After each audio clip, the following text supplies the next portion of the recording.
Pythagoras বলেছিলেন, a fool is known by his speech and a wise by silence Pythagoras.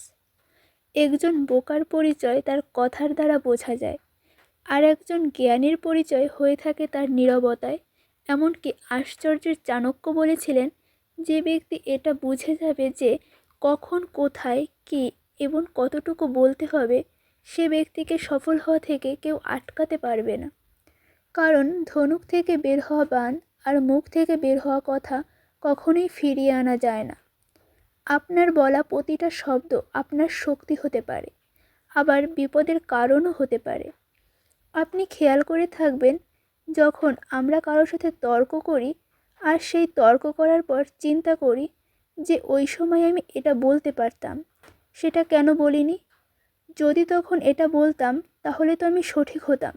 কিন্তু তর্ক করার চক্করে আমরা একেবারেই চিন্তা করি না এসব, আর নিজেদের সঠিক প্রমাণ করতে আর নিজেদের কথার ভ্যালু রাখতে উল্টাপাল্টা যা ইচ্ছে বলে দিই। আর মানুষ তখন আমাদের কথায় গুরুত্ব দেয় না, আমাদেরকে মূল্যহীন ভাবতে শুরু করে। তবুও অনেক মানুষ তাদের বড়দের সাথে চুপ থাকতে পারে না। এখানে অনেক মহাজ্ঞানী, মহারাজা, সফল ব্যক্তিরা উদাহরণ হয়ে রয়েছে এবং বুঝিয়েছেন সাইলেন্সের মাধ্যমেই আসল ক্ষমতা থাকে। তাই আজ আমি 5টি পয়েন্ট বলবো, যার মাধ্যমে আপনি বুঝতে পারবেন সাইলেন্ট বা চুপ থাকার গুরুত্ব কতটা।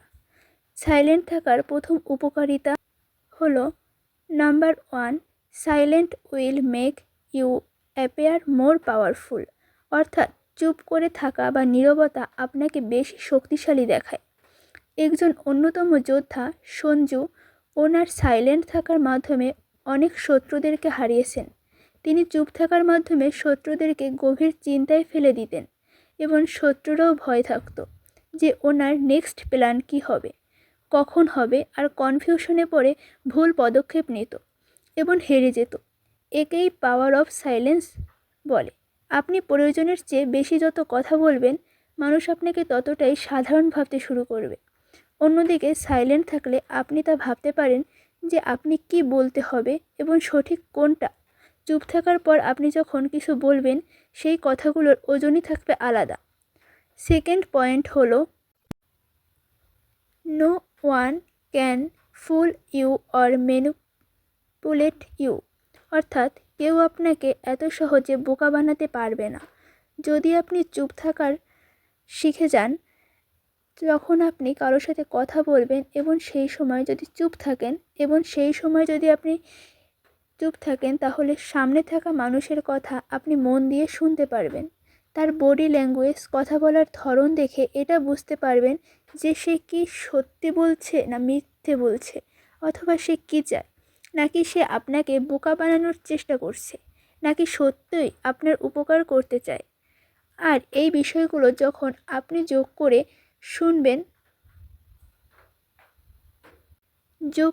শুনবেন তখনই অবজারভেশন করতে পারবেন, আর শোনার সাথে সাথে তার উদ্দেশ্যটা বুঝে সঠিক সিদ্ধান্ত নিতে পারবেন। Third point, silence gets people attention. আপনি যদি কোনো গ্রুপ মিটিংয়ে থাকেন অথবা কোনো ক্লাসে থাকেন, কারণ তখন হয়তো বুঝতে পারেন যে কিভাবে চুপ থাকার মাধ্যমে অ্যাটেনশন ক্রেপ করে ফেলা যায়। কারণ আপনি খেয়াল করে দেখবেন, টিচার যখন ক্লাস নেওয়া শুরু করে তখন মনের অজান্তে আমরা অন্যমনস্ক হয়ে যাই, বিভিন্ন বিষয় নিয়ে ভাবতে শুরু করি, অথবা পাশে বসে বন্ধুর সাথে কথা বলতে থাকি, আর টিচারের কথা ব্যাকগ্রাউন্ডে চলতে থাকে। কিন্তু হঠাৎ টিচার যখন চুপ হয়ে যায়, তখন আমাদের ফোকাস অটোমেটিক টিচারের দিকে চলে আসে। কারণ সাইলেন্স আপনার ব্রেনকে সিগন্যাল দেয়, কারণ কিছু তো হয়েছে, আর তখনই আপনার অ্যাটেনশন বেড়ে যায়।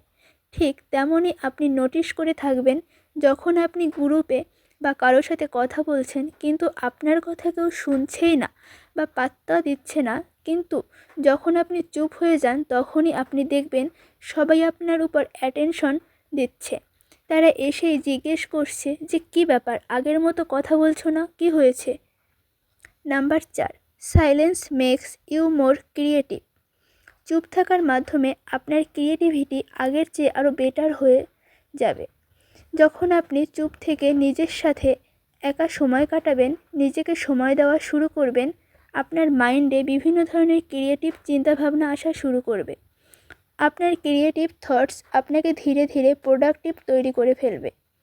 আপনি যত বেশি ক্রিয়েটিভ করবেন, আপনার ইমাজিনেশন পাওয়ার অর্থাৎ আপনার কল্পনা শক্তি তত শক্তিশালী হবে। আর কল্পনা শক্তি হলো পাখির মতো, যত উপরে উঠতে দেবেন আপনি তত লাইফে অ্যাচিভ করতে পারবেন। আপনি নিজেকে চুপ রেখে এবং নিজেকে পজিটিভ রেখে যে কোনো কাজকে বেটার উপায়ে করার ক্ষমতা রাখেন, কারণ চুপ থাকার মাধ্যমে আপনার পজিটিভ মাইন্ড আপনার better decision, better imagination create করতে সাহায্য করে, যা আপনার ক্রিয়েটিভ বানায়। 5 নম্বর পয়েন্ট হলো এমন একটি বিষয় যেখানে আপনার চুপ থাকতেই হবে, আর সেটি হলো আপনার প্ল্যানস বা goals. Never share your goals or plans. আপনি যদি কোনো জিনিসের উপর কাজ করে যাচ্ছেন, সেটা কখনোই প্রকাশ হতে দিবেন না। এই পৃথিবীতে অনেক মানুষ আছে যারা খোলা বইয়ের মতো সুযোগ পেলেই মনের সব কথা শেয়ার করে দেয়, সব গোলস প্ল্যানস শেয়ার করে দেয়। আর প্রবলেম তখনই হয় যখনই সে গোল আপনি অ্যাচিভ করতে না পারেন। তখন মানুষেরা আপনার উপর হাসে আর বলে যে এ শুধু বলতেই পারে, কিছু করতে পারে না। আর তখন মানুষের মধ্যে আপনার উপর নেগেটিভ ইমপ্যাক্ট তৈরি হয় আর আপনার সম্মান কমে যায়। তাই আপনার গোলস, আপনার প্ল্যান শুধু তাদের সাথেই শেয়ার করবেন যারা আপনার মতোই এক্সপার্ট বা আপনাকে এগিয়ে যেতে সাহায্য করে। অ্যামাজন এর ফাউন্ডার জেফ বেজোস ঠিক এমনটাই করেছিলেন।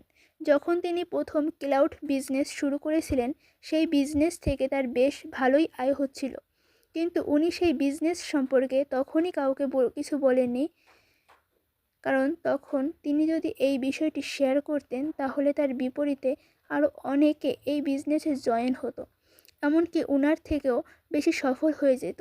কিন্তু সেই সময় চুপ থাকার কারণে আজ অ্যামাজনের কাছে ক্লাউড বিজনেস সবচেয়ে বেশি শেয়ার রয়েছে। তাই ততক্ষণ নিজের প্ল্যানস বা গোলস শেয়ার করবেন না যতক্ষণ না আপনি সফল হতে পারছেন। সো আশা করছি এই ভিডিও থেকে আপনি বুঝতে পারছেন চুপ থাকার ক্ষমতা কতটা এবং কতটা গুরুত্বপূর্ণ।